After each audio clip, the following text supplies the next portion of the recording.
Pemilu 2019 menjadi sejarah baru bagi perhelatan pesta demokrasi di Indonesia karena untuk pertama kalinya pemilu presiden dan pemilu legislatif digelar secara serentak. Pertarungan di ranah legislatif tak kalah panas jika dibandingkan dengan kontestasi Pilpres. Rekan kami Alfa Tauhid memiliki gambaran penjelasan pemilu legislatif dalam angka untuk Anda pemirsa. Indonesia akan mencatatkan sejarah baru dalam pemilu 2019 kali ini. Karena untuk pertama kalinya pemilihan umum akan dilaksanakan secara serentak. Mulai dari pemilihan presiden hingga pemilihan legislatif.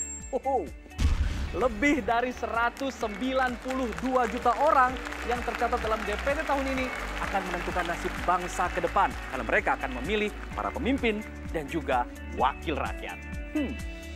Wakil rakyat. Ya, bicara soal wakil rakyat, pertarungan memperebutkan kursi di parlemen di pemilu tahun ini tentunya sangat ketat. Tercatat ada lebih dari 245.000 orang yang mendaftarkan diri sebagai calon anggota legislatif alias caleg untuk 19.817 kursi DPR, DPD, dan juga DPRD di seluruh Indonesia.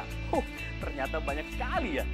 Bicara soal kursi di parlemen, alokasi kursi terbesar adalah untuk DPRD kota kabupaten, yaitu sebanyak 17.000 kursi.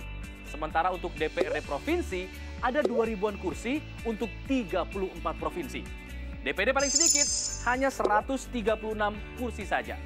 Nah, bicara masalah DPR RI ini, saat ini ada sekitar lebih dari 7.900-an caleg yang bertarung untuk memperebutkan 575 kursi saja di Senayan. Bisa kebayangkan seperti apa ketatnya persaingan di level pileg ini. Dan meraih kursi anggota dewan tentunya tidak semudah itu, Ferguson. Oke, ada satu syarat yang utama jika ingin bisa lolos ke Senayan, yaitu sebuah parpol minimal harus bisa meraih 4% suara nasional berdasarkan aturan partai dari threshold di Undang-Undang Pemilu.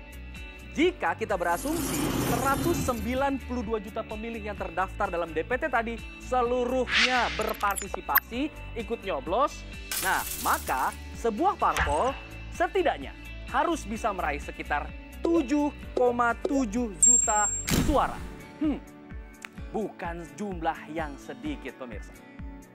Nah, masalahnya dari dua pemilu terakhir, yaitu pemilu 2009 dan pemilu 2014, angka partisipasi pemilihnya tidak sampai 100%. Di pemilu 2009 misalnya, partisipasi pemilih hanya 72% dari DPT 171 juta pemilih, sehingga suara sah hanya 104 juta suara. Sementara itu, di pemilu 2014, partisipasi pemilihnya naik menjadi 75,11% dari DPT 185 juta pemilih, sehingga suara sahnya ada 124 juta suara. Nah, jika melihat trennya, di pemilu 2019 ini, kemungkinan angka partisipasi pemilihnya bisa saja naik.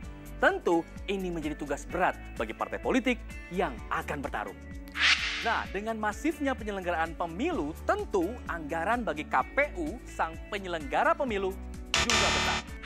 Anggaran KPU untuk pemilu tahun ini 25,6 triliun rupiah. Duit semua itu. Dipakai buat apa aja? Nah, anggaran sebesar itu digunakan KPU untuk membiayai semua tahapan pemilu. Mulai dari sosialisasi, penyelenggaraan debat capres-cawapres, hingga pengadaan logistik pemilu, seperti surat suara dan juga bilik TPS. Kini nasib 16 parpol dan 4 partai lokal Aceh akan ditentukan di bilik TPS. KPU menyiapkan lebih dari 805.000 TPS di seluruh Indonesia. Nah, pastikan Anda mengetahui informasi mengenai calon legislatif di daerah Anda masing-masing sebelum menentukan pilihan Anda. Nah, pemirsa, tahukah Anda dari seluruh caleg yang ada di tahun ini tercatat caleg termuda yang paling muda berusia 21 tahun. Sementara yang tertua 88 tahun. Caleg memang diperuntukkan untuk semua kalangan. Tua muda semua bisa mencalonkan diri. Buktinya ada 40 caleg yang merupakan penyandang disabilitas. Keren kan? Nah, Tapi Anda juga harus tahu, ada 81 caleg yang merupakan ex-koruptor. Ya, sebenarnya sah-sah saja sih mereka mencalonkan diri karena masih sesuai aturan. Nah, sementara itu ada juga 2.000-an caleg yang ternyata pengangguran, tidak punya pekerjaan. Tapi itulah dinamika caleg di pemilu kali ini. Nah, makanya pastikan Anda memilih calon wakil rakyat yang memiliki rekam jejak dan juga visi misi terbaik menurut Anda. Pastikan Anda menggunakan hak suara Anda di bilik TPS nanti. Karena satu suara sangat menentukan untuk nasib bangsa Indonesia ke depan. Jangan golput. Milih. Selamat memilih.